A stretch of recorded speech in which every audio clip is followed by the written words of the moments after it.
여러분들 중에 이제 찬양과 관련된 은사가 있으신 분들은 또 중창단에 함께 참여하셔서 하나님께 찬양으로 또 준비된 찬양으로 기쁨을 드리셨으면 합니다.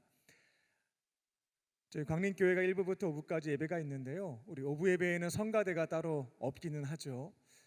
바라기는 이제 중창단에 더 많은 청년들이 함께 참여해서 또 찬양을 준비해서 하나님께 현대적인 찬양도 있고 또 클래식한 찬양도 있는데 함께 좀 드리면 좋겠다라고 하는 좀 소망이 있습니다. 여러분들 중에도 그와 같은 마음이 또 성령으로부터 주어지신 분들이 있다고 한다면 함께 참여하셔서요. 일단 한 달에 한 번 이렇게 연습해서 찬양을 드리는데 동참하시고요. 앞으로는 또 오부 예배 때 또 귀한 성가대가 또 구성이 되어서 이렇게 또 풍성하게 하나님께 찬양도 드리고 또 모여 계신 분들에게 또 풍성한 또 찬양의 은혜를 또 흘려보냈으면 합니다. 그 마음을 가지고 주신 분들은 또 참여하시기를 부탁을 드리겠습니다. 나는 언젠가부터 정확하게 기억은 나지 않지만 주일이 되면 교회에 가서 예배를 드렸습니다. 나는 언제 예수님을 영접했는지 모르겠지만 어느 순간부터 나는 예수님을 나의 구원자로 믿고 있습니다.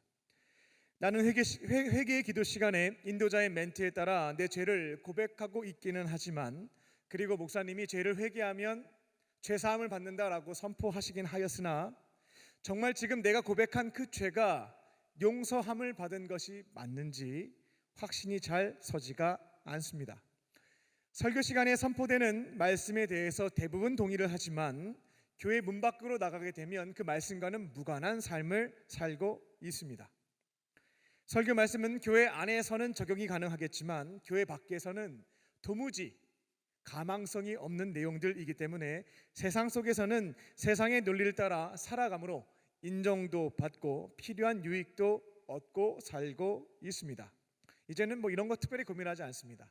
교회는 교회고 교회 밖 세상은 세상이고 나는 지금까지 교회를 다녔지만 그 흔하디 흔한 간증도 하나도 없습니다. 기도 응답의 체험이라고 하는 것은 남의 이야기입니다. 내 신앙은 뜨겁지 않습니다. 불타오르지 않습니다. 그렇다고 해서 너무나 차갑지도 않습니다. 예수님을 부정하는 것도 아니고 성경에 기록되어 있는 내용을 가짜라고 생각도 하진 않습니다. 그냥 나는 뜨겁지도 않고 차갑지도 않은 미지근한 상태에서 믿음 생활을 하고 있습니다. 그리고 다른 영역은 잘 모르겠는데 신학의 영역은 열심히 뛰고는 있지만 늘 제자리에 서 있는 것 같은 느낌을 지울 수가 없습니다. 그래도 나에게는 장점이 하나 있습니다. 어떤 상황이 발생한다 할지라도 교회를 떠나지는 않고 때로는 투덜거리긴 하지만 교회에서 시키는 일이 있다면 성실하게 책임감 있게 감당을 합니다. 근데 늘 고민이 됩니다. 나의 신앙은 늘 제자리 걸음과 같다. 다람쥐가 열심히 쳇바퀴에서 하루 이틀 뛰지만 그는 늘 제자리에 있습니다. 마찬가지로 나는 오랫동안 교회를 다니면서 열심히 뛰어왔지만 신앙의 영역은 늘 제자리에 머물러 있는 것이죠. 왜 그럴까? 이와 같은 고민을 가지고 계신 분들이 계실 겁니다. 오늘 말씀의 제목은 말씀을 들음으로 믿음이 자라난다입니다. 오랜 세월 교회를 다녔지만 믿음이 자라나지 않고 늘 제자리 상태에 있는 분들이 있습니다. 오늘 선포되는 말씀을 머리로는 깨닫고 마음으로 믿고 삶으로 실천하시는 것들을 통해서 이제는 겨자씨와 같이 너무나 작은 나의 믿음이라 할지라도 이제는 큰 나무로 장성하는 기쁨을 경험하는 저와 여러분 되시기를 주님의 이름으로 축원합니다. 첫 번째로 이해가 아니라 믿을 때 시작됩니다. 이해가 아니라 믿을 때, 믿음을 가지게 되었을 때 신앙생활이 출발할 수 있습니다. 본문에서 사마리아 여인은 야곱의 우물에서 낯선 유대 남자였던 예수님이 내가 바로 그리스도요 라고 알려주게 되자 물동이를 던져놓고 동네로 돌아가서 내가 그리스도를 만났습니다 라는 것을 외치기 시작했습니다. 여기에서 그리스도라고 하는 것은 우리에게 생소한 개념이었지만 저희가 동네에 나갔는데 가로수길에서 누가 그리스도를 만났습니다 라고 하면 무슨 소리 하나 싶을 겁니다. 그리스도가 뭔데? 라고 생각할 거예요. 하지만 그 당시 유대인들에게 그리스도라고 하는 개념은 생소한 개념이 아니었습니다. 굉장히 익숙한 표현이었다라는 거죠. 여기에서 그리스도라고 하는 것은 구약 성경의 언어인 히브리어로는 메시아라고 하는 것이고, 예수님 당시에 통용됐던 국제 언어였던 헬라어로 하게 되면 그리스도라고 할 수가 있겠습니다. 그럼 메시아, 그리스도 같은 건데 뜻이 무엇일까? 기름 부음을 받은 자라는 뜻을 가지고 있습니다. 기름 부음을 받은 사람. 구약 성경을 보게 되면 하나님께서는 특별한 사명을 맡기시는 자들에게 기름을 부어서 세우시는 것들을 볼 수가 있겠습니다. 하나님을 대신하여 권력을 위임받아 나라를 통치하는 사람을 왕이라고 했죠. 왕을 세울 때 하나님의 나라를 그분의 뜻에 따라 통치하는 사람에게 기름을 부었고, 그렇게 기름 부음을 받은 사람이 왕이 됐습니다. 거룩하신 하나님께 제사를 드리는 역할을 제사장들이 하게 되었는데, 그 또한 기름 부음을 받고 그렇게 임명된 뒤에 하나님의 일을 감당했습니다. 누가 뭐라고 할지라도 하나님이 나에게 말씀하셨다면 목에 칼이 들어와도 외치는 사람을 선지자라고 하는데요, 이 선지자 역시 기름 부음을 받았어요. 그렇게 임명을 받고 활동을 했다라는 겁니다. 그런데 구약 시대의 이스라엘 백성들이 하나님과의 약속을 와장창 깨트려버리게 되죠. 하나님만 섬기라고 했는데 우상 숭배해버리고, 십계명을 기초로 한 율법을 지켜라, 사랑하며 살라고 했는데 이 율법도 어기고 억압하고 착취하게 되죠. 그 시점에 하나님은 많은 선지자를 보내주셔서 앞으로 기름 부음을 받게 될 사람이 있다, 메시아, 헬라어로는 그리스도가 너희들에게 나타날 것이다 라는 것을 예고해 주셨죠. 앞으로 그리스도를 보내게 되는데, 그 그리스도가 이 사마리아 여인이 얘기했던 것처럼 모든 질문에 대한 답도 주시고 모든 문제에 대해서도 해결해 주실 것이다 라고 하는 것을 선지자들 통해서 예언케 하셨다라는 겁니다. 그래서 많은 이들이 나라가 망해가고 있는 시점에서 언제 그 메시아가 오는 거야, 언제 기름 부음을 받는 그 그리스도가 오시는 거야 기다렸다라는 겁니다. 예수님이 활동하셨을 당시에는 나라가 망한 것뿐만 아니라 로마 제국의 식민지까지 되어버렸죠. 그래서 많은 유대인들이 선지자를 통해서 예고하셨던 그 그리스도, 기름 부어 세움을 받게 되는 그분이 언제 오시는 건가 굉장히 기다리고 있었습니다. 이 모든 상황을 한 번에 역전시킬 수 있는 방법은 우리에게 없어요. 그리스도가 오시면 해결이 가능한 거, 그래서 기다려 왔다라는 겁니다. 근데 예수님이 사마리아 여인과의 대화에서 내가 바로 그 기름 부음을 받은 자, 많은 선지자들이 수백 년 전에 예고했던 그 그리스도, 한 방에 이 모든 것들을 역전시킬 그리스도요 라고 얘기하니까 깜짝 놀라가지고 물동이를 던지고 마을로 들어갔다라는 것입니다. 그렇게 전도를 했죠. 이미 사마리아 땅에 들어오신 것도 낯설었고, 자신에게 말을 걸었던 것도, 하나님의 선물과 영원히 목마르지 않게 해주는 생수를 준다고 말씀하신 것도 참 재미난 분이기도 하고 낯설기도 하고 특별한 분이신 것 같다라고 생각을 했는데, 자신이 4번 이혼하고 5번 결혼한 것까지 맞추시자 진짜 이분이 수백 년 전에 예언되었던 기름 부음을 받으신 분, 메시아 그리스도가 맞구나 확신했던 것입니다. 39절을 보게 되면 여인이 사람들에게 어떤 식으로 예수님에 대해서 전했는지, 어떻게 전도했는지에 대한 내용이 기록되어 있습니다. 그녀는 지금 내가 만난 사람이 하나님의 독생자예요. 그분은 성령에 의해서 이 땅에 태어나셨어요. 미가 선지자가 예언했던 것처럼 베들레헴에서 태어나셨죠. 다윗의 핏줄입니다. 누구보다 율법의 본질을 꿰뚫고 있고 사람을 차별하지 않고 따뜻한 사랑으로 섬겨주시고 계세요. 앞으로 우리를 위해서 십자가에 달려서 우리의 질고를 대신 감당하실 것이고, 우리를 죄와 사망의 권세에서부터 구원해 주실 겁니다.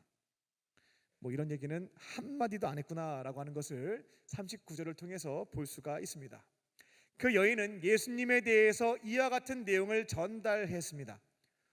제가 낯선 남자 만났는데요, 그리스도라고 얘기했어요. 그리고 너무나 놀랍게도 내가 옛날에 했던 일들을, 내 과거의 행적을 나는 입도 뻥끗 안 했는데 다 알고 있었어요.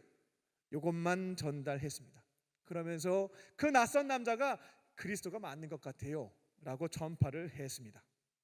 그런데 놀라운 것은 무엇이냐면 사마리아 사람들의 반응입니다.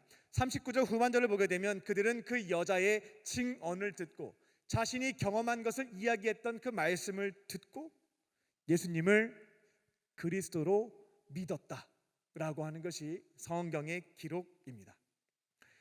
우리가 신앙생활을 할 때요, 가장 출발점에 해당되는 것은 무엇이냐면 예수님이라고 하는 존재를 기름 부음을 받은 자 그리스도, 나를 건져 주실 수 있는, 내 인생을 바꿔 주실 수 있는 구원자로 믿는 믿음입니다. 예수님을 나의 구원자로 믿는 믿음이 저와 여러분 가운데 있어야 진짜 신앙생활이 시작된다라는 겁니다.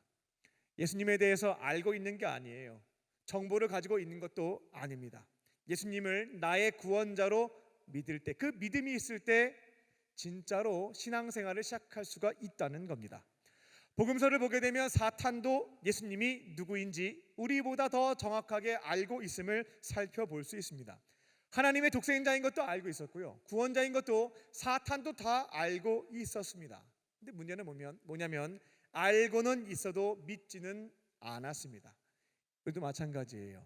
우리가 진짜 믿음 생활을 출발하려면 예수님에 대한 믿음이 필요하다. 구원자로 믿는 믿음이 있을 때 출발할 수 있다라는 겁니다. 지금 사마리아 사람들이 예수님이 어떠한 분인지 다 알아서 믿지 않았습니다. 여인의 간증 딱 하나 듣고 예수님을 그리스도로 믿은 것을 볼 수가 있어요. 자신의 과거사를 다 알아맞혔다. 그리고 내가 예배에 대한 질문을 던졌는데 장소보다 마음이 중요한 거다. 하나님의 선물과 영혼이 목마르지 않게 해주는 샘물을 준다고 했다. 이 정도는 전달할 수 있었겠습니다만, 이 정도 내용 가지고 어떻게 예수님을 그리스도로 인정하고 믿을 수 있었을까 하는 질문이 생기기도 합니다. 하지만 사마리아 사람들은 예수님을 나의 구원자, 하나님이 기름 부어 세우신 그리스도로 믿은 것을 볼 수가 있습니다. 그렇게 겨자씨와 같은 매우 작은 믿음이 그들 가운데 시작되었다는 것이죠. 그렇게 믿음 생활이 출발된 것입니다. 지금 저와 여러분이 알고 있는 예수님에 대한 지식과 정보는 오늘 본문에 등장하는 사마리아 사람들과는 비교할 수 없을 만큼 엄청나게 많은 정보를 예수님과 관련돼서 가지고 있습니다. 예수님이 하나님의 유일한 아들이신 것 모르는 사람 한 명도 없을 겁니다. 이 땅에 우리와 같은 모습으로 성육신하신 것도 모르는 사람 한 명도 없을 겁니다. 30년 동안 나사렛에서 우리와 같은 희노애락을 경험하고 돕기 위해서 낮은 자의 모습으로 사셨다라고 하는 것도 알고 있습니다. 세례를 받고 3년 동안 이스라엘 지역을 다니시면서 하나님의 뜻은 사랑에 있습니다 라고 하는 것을 몸소 보여주시고 가르쳐 주신 것도 알고 있습니다. 우리를 대신해서 십자가에 달려 죽으시고 3일째 되는 날 부활하셔서 우리와 함께 하시는 분, 또 우리에게 성령을 보내주시는 분. 제가 생소한 거 얘기하는 거 아니잖아요. 빨리 끝났으면 좋겠다, 다 알고 있는데 라는 생각들을 하시잖아요.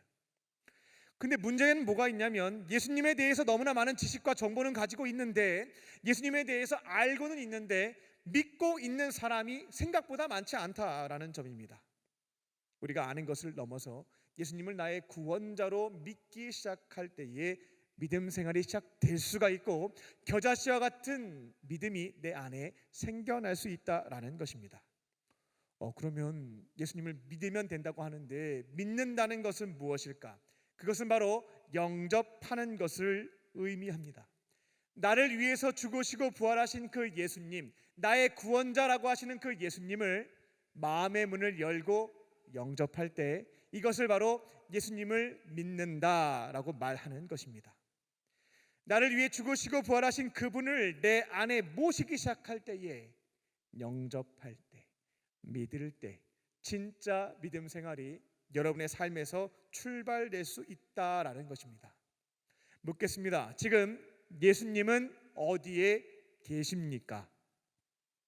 예수님 어디 계실까요? 제 안에 있죠 라고 마음속으로 답변하신 분들은 진짜 믿음 생활이 시작된 거예요. 비록 겨자씨와 같다 할지라도 내 안에 믿음이 있는 겁니다. 근데 예수님이 어디 계실까?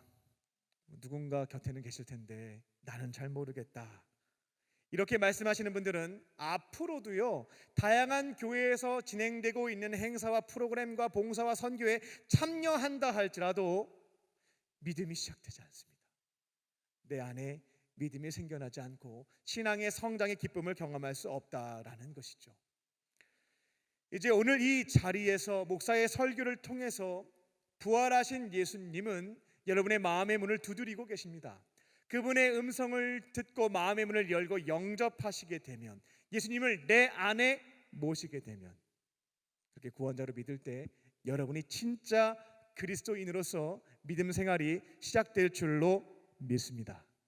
예수님을 믿음으로, 예수님을 내 안에 모심으로 진짜 믿음 생활을, 겨자씨와 같은 믿음이 성장하는 기쁨을 경험하는 저와 여러분 되시기를 주님의 이름으로 축원합니다.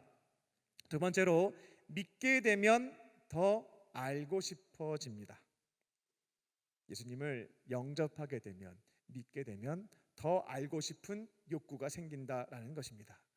오늘 본문을 보면 사마리아 여인은 예수님에 대해서 정확하게 알지는 못했습니다. 그녀가 동네에 들어가서 얘기했던 것은 예수님이 어떠한 분이신지에 대한 구약 성경의 예언들을 토대로 논리적으로 신학적으로 설명한 것은 하나도 없습니다. 옛날에 내가 어떻게 살았는지 다 알고 있었어요. 내가 경험한 놀라운 경험을 전달했다라는 것밖에 없습니다. 그런데 자신이 경험한 것을 증언하게 되었을 때에 예상 밖의 반전이 일어났던 것이죠. 그곳에 있는 사마리아 사람들이 그 놀라운 기적을 행하신 예수님을 그리스도로 믿었다라는 것입니다.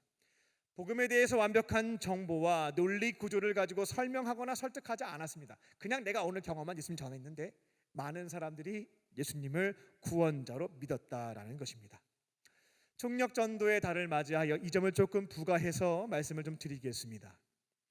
매년 4월과 10월이 되면 광림교회에서는 총력전도의 달입니다 라고 선포하면서 성도님들에게 한 영혼 이상 전도합시다 라고 권면을 하게 됩니다. 근데 이제 총력전도의 달이니까 전도해야 된다라고 하는 생각은 버리셔야 되겠습니다. 전도는 4월과 10월 달에 하는 게 아니고요, 늘상 하는 것이 전도이다 라고 하는 것을 오해하지 말으셔야겠어요. 우리의 구원자이신 예수님께서는 우리에게 부탁하신 게 있죠.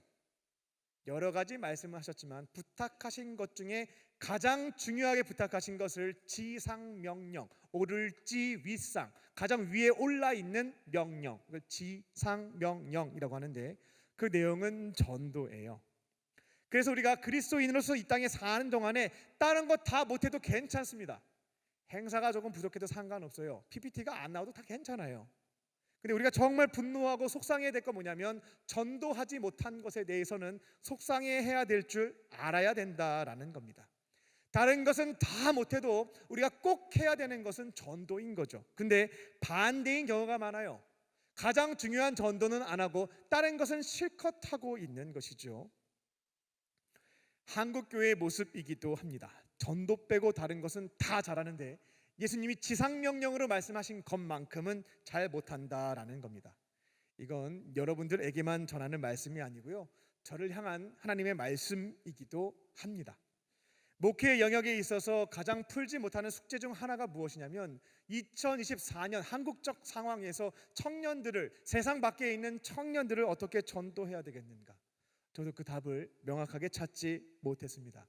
그러다 보니까 4월달과 10월달이 되게 되면 전도 지상명령인데 너무 부담스럽다, 어떻게 하면 좋을까라는 생각, 이번 달이 빨리 지나가면 좋겠다라고 하는 부족한 고백하게 되는 것이 사실입니다. 근데 우리 예수님이 우리에게 부탁하신 지상명령은 전도고요, 제일 잘해야 되고 제일 능숙해야 되고 제일 편안해야 되고 제일 쉬워야 되는 것이 전도입니다. 근데 하라는 것을 안 하고 다른 거 실컷 하면서 서로 싸우고 상처 줘서 시험 드는 것이 우리의 신앙생활은 아닌가 한번 짚어봐야 되겠습니다. 그러면 우리가 어떻게 전도해야 될까? 오늘 사마리아 여인에게 팁을 얻을 수가 있는 거죠. 그 여인은 뭘 얘기했냐면, 예수님을 엄청난 논리 구조와 신학적인 내용과 성경적인 근거를 가지고 설명하거나 설득한 적이 없어요. 그냥 오늘 내가 경험한 예수님을 증언했습니다. 내가 경험한 것을 증언했다라는 거죠. 기독론이 무엇인지, 삼위일체가 무엇인지, 성육신이 무엇인지, 십자가와 부활이 어떤 의미가 있는지, 그분의 가르침의 진리는 무엇인지, 그분의 삶은 어떠했는지 내가 잘 모르니까 전도 못하겠어요 하시는 분들이 많이 계신데요, 이거 정리 안 돼서 전도 못한다라고 하는 것은 핑계구나라고 하는 것을 오늘 사마리아 여인을 통해서 알 수가 있겠습니다. 우리는 오늘 내가 경험한 것을 증언하는 사람들인 거거든요. 한국교회가 전도하지 못하는 것은 예수님에 대한 지식이 불완전해서 그런 게 아닙니다. 2000년의 교회 역사에서 예수님에 대해서 가장 많은 정보를 갖고 있는 게 요즘 시대예요. 그리고 동시대에 살고 있는 사람들 중에 가장 많은 정보를 갖고 있는 그리스도인들이 어디에 살고 있냐면 대한민국, 서울, 강남에 살고 있습니다. 우리가 가장 많은 예수님에 대한 지식과 정보를 가지고 있어요. 이게 불완전해서 전도 못하는 게 아닙니다. 우리가 전도를 못하는 이유는 어디에 있냐면 오늘 예수님을 경험하지 못하고 있기에 증언할 것이 없다라는 겁니다. 우리가 전도하지 못하는 이유는 경험하지 못해서 그렇습니다. 오늘 살아계신다라고 하는 그분을, 내 안에 계신다고 하는 예수님을 경험하는 게 없어요. 그러니까 할 말이 없는 겁니다. 증언할 게 없다라는 겁니다. 사마리아 여인처럼 예수님을 만나고 오늘 내가 예수님으로부터 특별한 은혜를 경험하게 된다면 전할 게 있는 거죠. 증언할 게 있다라는 겁니다. 오늘 교회에 나와서 말씀을 쭉 들었는데 그 말씀대로 한번 살아봤더니만 내 예상과는 좋은 일이 일어났네. 나와 내 사랑하는 가족과 이웃을 위해서 내가 기도했는데 놀랍게도 응답이 이루어졌네. 오늘 내가 예수님을 의지했고 그분이 역사하심을 경험하게 된 거죠. 그러면 그것을 증언하는 겁니다. 세상 사람들은 예수님에 대한 설명과 설득 기분 나빠합니다. 이미 경험하셨죠.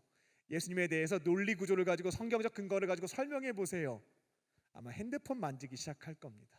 기분 나빠할 겁니다. 관심 없어요. 꿈쩍도 안 합니다. 그런데 내가 오늘 경험한 예수님에 대한 이야기는 눈이 반짝반짝해져서 들어요. 야, 뭐 그런 일이 있었어?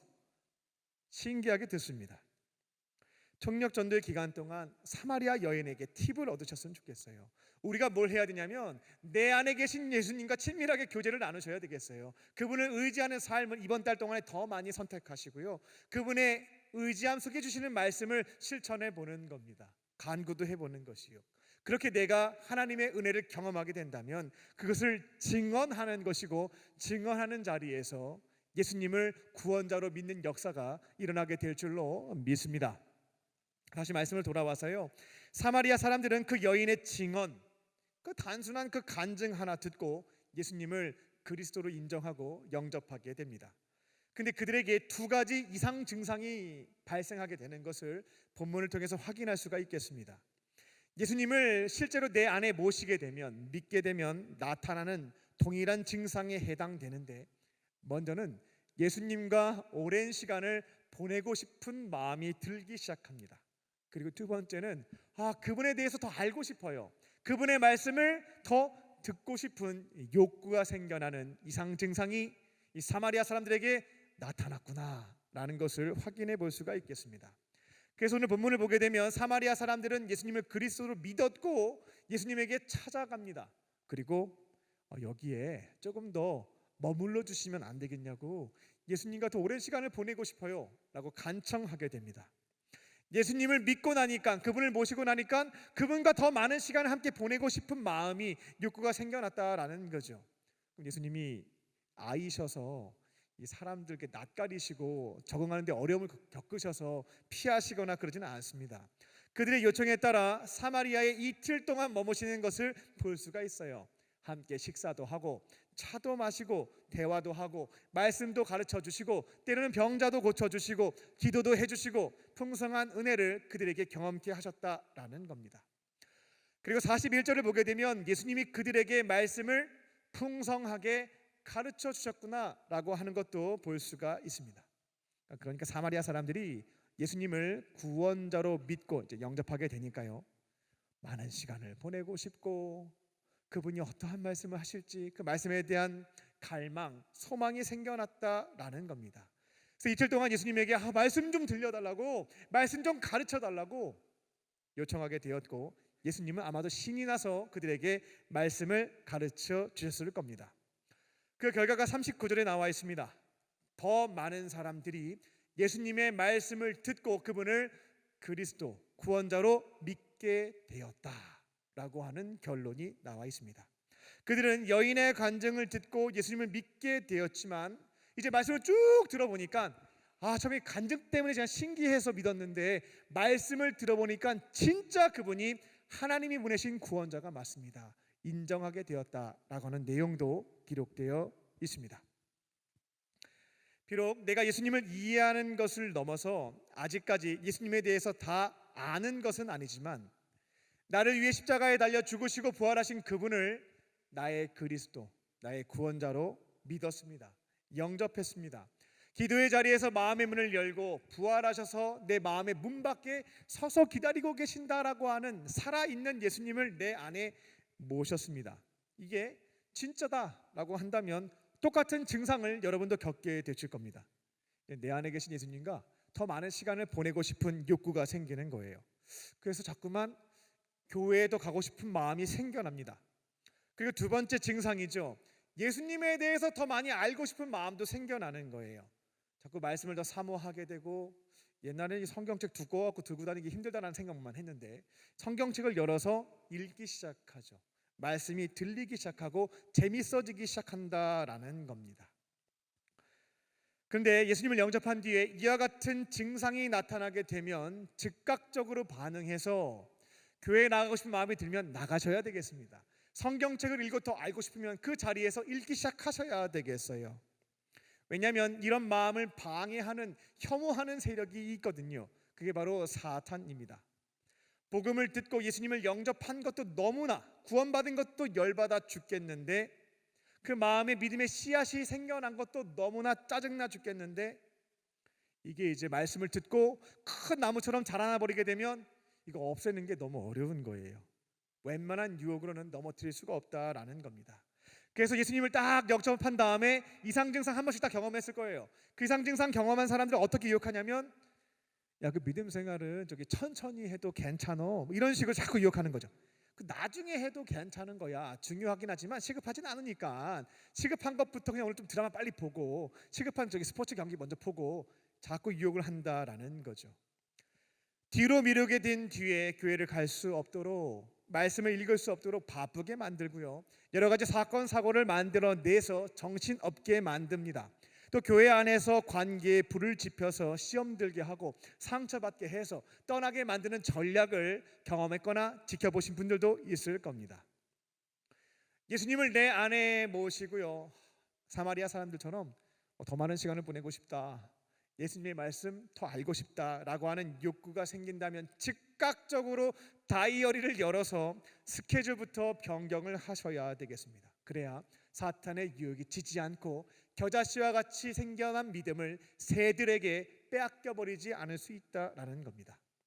예수님의 임재와 은혜를 풍성하게 경험할 수 있는 예배의 자리, 목요일날 쉐키나 워십이 있다면 함께 기도하고 말씀을 들을 수 있는 자리에 더욱더 적극적으로 시간을 변경해서 참여하는 겁니다.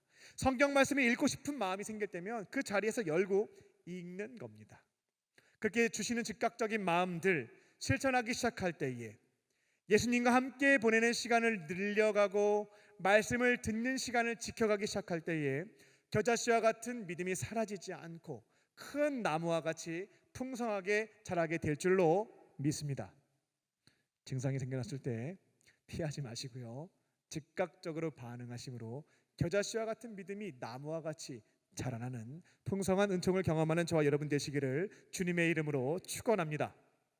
끝으로 듣고 행할 때 믿음이 자라납니다. 듣고 흘리지 마시고 듣고 행동으로 반영할 때 믿음이 무럭무럭 자라날 수 있다라는 것입니다.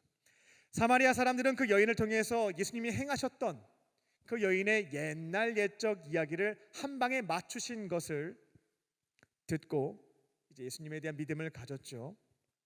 그리고 예수님과 이틀 동안 시간을 보내면서 그분의 말씀을 들으면서 예수님이 우리의 구세주가, 구원자가 맞다라고 하는 고백을 한 것을 오늘 본문을 통해서 확인해 보았습니다. 근데 그 이후에 이 사마리아 사람들의 믿음이 성장했을까? 아니면 그대로 사라져 버렸을까 하는 질문에 대한 답변은 본문을 통해서 확인해 볼 수는 없겠습니다. 그들이 말씀을 들었고 그대로 반영했다라고 하는 흔적을 발견할 수 있다면 이 사마리아 사람들의 믿음이 성장했을 것이다 추론해 볼 수 있겠는데요. 그들은 듣기만 했을 뿐 행했다라고 하는 내용은 찾아볼 수가 없겠습니다. 그래서 이 질문에 대한 답변은 성경 속에선 찾을 수가 없겠습니다. 우리도 마찬가지입니다. 누군가의 증언을 통해서 예수님이 어떠한 분이신지에 대해서 들었습니다. 그분의 삶에서 역사하신 예수님, 그분의 삶에서 오늘 일하신 예수님에 대한 이야기를 딱 듣고 대박인데? 그럼 예수님 살아계신 분 맞네? 구원자가 맞네? 나도 영접했다라는 겁니다. 그리고 이제 매주 주일이 되면 교회에 나가서 다양한 말씀도 듣고 쉐케나가 있거나 LTS가 있으면 신청을 해서 참여를 해서 다양한 말씀도 듣고 있습니다.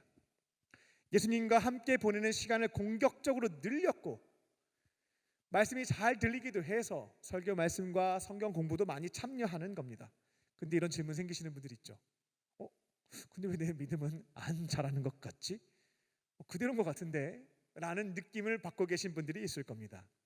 도대체 왜 그런 것일까? 이유는 단순합니다. 나에게 선포된 말씀, 내가 들었던 말씀을 삶에서 반영한 것이 없기 때문에 믿음의 성장을 경험하지 못한다라는 겁니다. 지난 한 주 동안 갈등 상황에서 약간의 다툼과 마음의 어떤 상처가 될 수 있는 상황들이 있었겠죠. 그때 하나님의 말씀을 기준으로 삼고 그대로 반영했던 기억과 경험이 있으실까요? 작은 것이라 할지라도 선택과 결정을 내려야 되는 시점이 있을 겁니다. 그 순간 내 안에 계신 예수님께 제가 어떤 선택을 하면 좋을까요? 묻고 말씀을 하셨는데 내가 가지고 있었던 판단과 결정과는 다른 걸 말씀하셔서 이거 아닌 것 같은데 라고 하지만 주신 말씀에 따라 순종했던 경험이 있습니까? 지난 한 주 동안 이거 좀 확대해 볼게요. 지난 1월 1일부터 지금 4월 7일까지 이와 같은 갈등 상황 속에서 여러 가지 문제 앞에서 내 안에 계신 예수님께 묻고 그분의 말씀을 기준으로 삼고 내 생각과 뜻을 꺾고 한번 지켜봤던 경험이 한 건이라도 있었을까? 있었으면 믿음의 성장을 경험하고 있기 때문에 고민이 없어요. 근데 왜 나는 말씀을 많이 듣고 있는데 그 자리 그대로 서 있는 것 같을까? 라는 질문이 있는 분들이 있다면 돌아보는 겁니다. 내가 선포된 말씀, 들었던 말씀대로 살았던 경험이 있을까?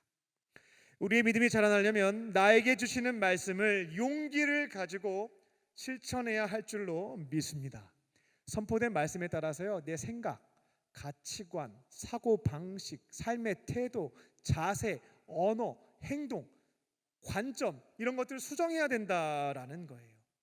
수정된 것으로 바라보고 말하고 생각하고 행동할 때 그 자리에서 예수님의 일하심을 경험하게 되고 내 믿음이 자라나는구나, 내가 예수님 닮아가는구나, 예수님 내 삶에서 역사하시는구나 증언할 것들을 찾게 된다라는 것입니다. 개인적인 말씀 드려서 죄송합니다. 저는 회심 이전까지 겨자씨와 같은 매우 작은 믿음 가지고 있었습니다.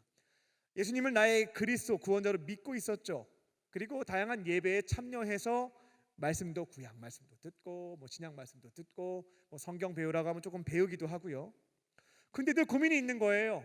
나는 매주 교회 가고 말씀도 듣는데 내 삶은 크게 달라지지 않고 있었기 때문에, 그리고 내 삶에서 역사하시는 예수님의 은혜를 경험한 그런 간증 체험이 없으니까 믿음이 성장한다라고 하는 느낌을 받지 못했다라는 겁니다. 고등학교 때 방황을 조금 하고 회심한 뒤에 예수님을 내 안에 모시게 됐죠. 문자로만 기록되어 있는 예수님을 이해하고 그분의 가르침을 공자님께서 말씀하신 것처럼 내 삶에 반영하려고 노력했던 신앙생활에서 살아계신 그분을 내 안에 모시는 것으로 바꿨습니다. 부활하신 예수님을 내 안에 모셨죠. 영접했죠. 회개를 통해서 내 마음을 깨끗하게 좀 청소를 하고 거룩하신 그분을 내 안에 모셨다라는 겁니다. 그리고 매일 아침마다 정해진 분량만큼 성경 말씀을 읽기 시작했습니다. 묵상하는 자리에서 내 죄를 책망하실 때도 있었고 해야 할 일을 하지 않은 것도 알려주시는 것들이 있었습니다. 그러면 그 자리에서 이렇게 한번 해보겠다고 적고 기도하고 실제 생활에서 반영하는 것들을 그때부터 시작을 했던 거죠. 그렇게 하다 보니까 삶의 자리에서 예수님의 역사하심을 경험케 되었고 나의 인격이 예수님을 닮아가는 것도 경험케 되었고 이게 믿음이 자라나는 거구나 라고 하는 것도 경험할 수 있었습니다. 나는 예수님을 믿었고 말씀을 듣고 있음에도 불구하고 나는 왜 교회 밖에만 나가게 되면 내 모습은 예전과 똑같을까? 왜 달라지는 게 특별히 없을까?